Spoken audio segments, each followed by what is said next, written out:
श्लोकपाठेन गोविन्दस्मृतिकीर्तनात् साधुदर्शनमात्रेण तीर्थकोटिफलं लभेत। गीता के श्लोक के पाठ से, भगवान के स्मरण और कीर्तन से तथा आत्म तत्व में विश्रांति प्राप्त संत के दर्शन मात्र से करोड़ों तीर्थ करने का फल प्राप्त होता है। आओ इस शुभ दिवस पर हम सब श्रीमद् भगवद गीता के कुछ कल्याणकारी श्लोकों का पाठ करें। चौथा अध्याय, श्लोक 9।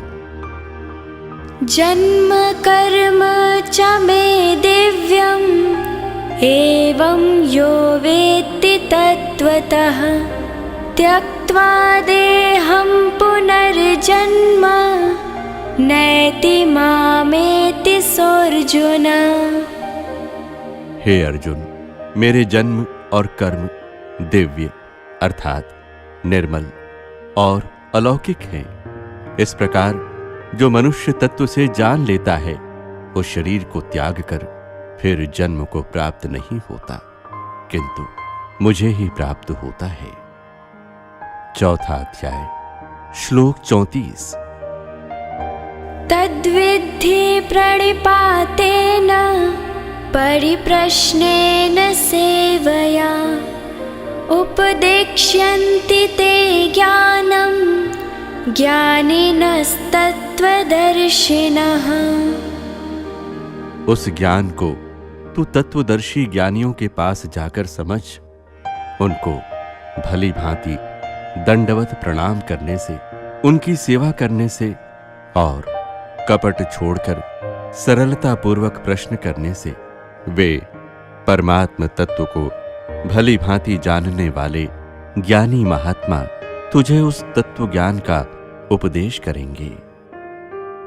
चौथा अध्याय, श्लोक 36।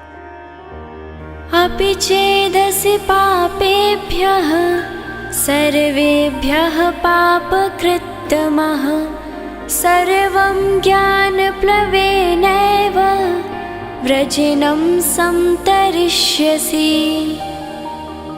यदि तू अन्य सब पापियों से भी अधिक पाप करने वाला है तो भी तू ज्ञान रूप नौका द्वारा निसंदेह संपूर्ण पाप समुद्र से भली भांति तर जाएगा। चौथा अध्याय, श्लोक 38। न हि ज्ञानेन सदृशं पवित्रमिह विद्यते तत्स्वयं योगसंसिद्धः कालेनात्मनि विन्दति। इस संसार में ज्ञान के समान पवित्र करने वाला निसंदेह कुछ भी नहीं है। उस ज्ञान को कितने ही काल से कर्मयोग के द्वारा शुद्धांतःकरण हुआ मनुष्य अपने आप ही आत्मा में पा लेता है। छठा अध्याय, श्लोक 6। बन्धुरात्मात्मनस्तस्य येनात्मैवात्मना जितः अनात्मनस्तु शत्रुत्वे वर्तेतात्मैव शत्रुवत्। जिस जीवात्मा द्वारा मन और इंद्रियों सहित शरीर जीता हुआ है उस जीवात्मा का तो वो आप ही मित्र है, और जिसके द्वारा मन तथा इंद्रियों सहित शरीर नहीं जीता गया उसके लिए वो आप ही शत्रु के सदृश शत्रुता में बरतता है। सातवां अध्याय, श्लोक 14। दैवी येषा गुणमयी मम माया दुरत्यया मामेव ये प्रपद्यन्ते मायामेतां तरन्ति ते।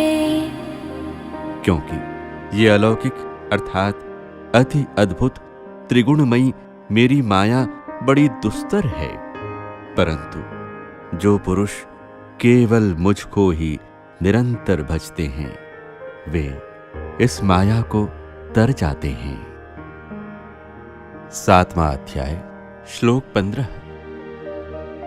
न मां दुष्कृतिनो मूढाः प्रपद्यन्ते नराधमाः मायया परतज्ञाना आसुरं भावमाश्रिताः।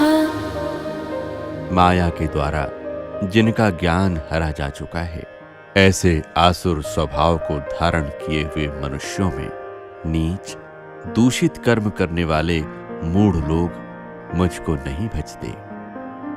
9वां अध्याय श्लोक 14। सततं कीर्तयन्तो मां यतन्तश्च दृढव्रताः नमस्यन्तश्च मां भक्त्या नित्ययुक्ता उपासते। वे दृढ़ निश्चय वाले भक्तजन निरंतर मेरे नाम और गुणों का कीर्तन करते हुए तथा मेरी प्राप्ति के लिए यत्न करते हुए और मुझको बार बार प्रणाम करते हुए सदा मेरे ध्यान में युक्त होकर अनन्य प्रेम से मेरी उपासना करते हैं। 9वां अध्याय श्लोक 22।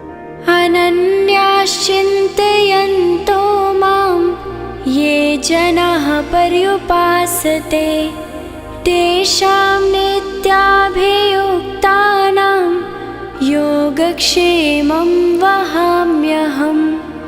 जो अनन्य प्रेमी भक्तजन मुझ परमेश्वर को निरंतर चिंतन करते हुए निष्काम भाव से भजते हैं, उन नित्य निरंतर मेरा चिंतन करने वाले पुरुषों का योगक्षेम मैं वहन करता हूं। 18वां अध्याय श्लोक 71।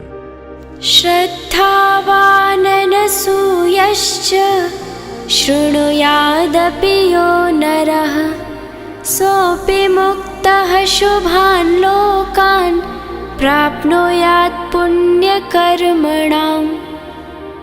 जो मनुष्य श्रद्धा युक्त और दोष दृष्टि से रहित होकर इस गीता शास्त्र का श्रवण भी करेगा, वो भी पापों से मुक्त होकर उत्तम कर्म करने वालों के श्रेष्ठ लोकों को प्राप्त होगा।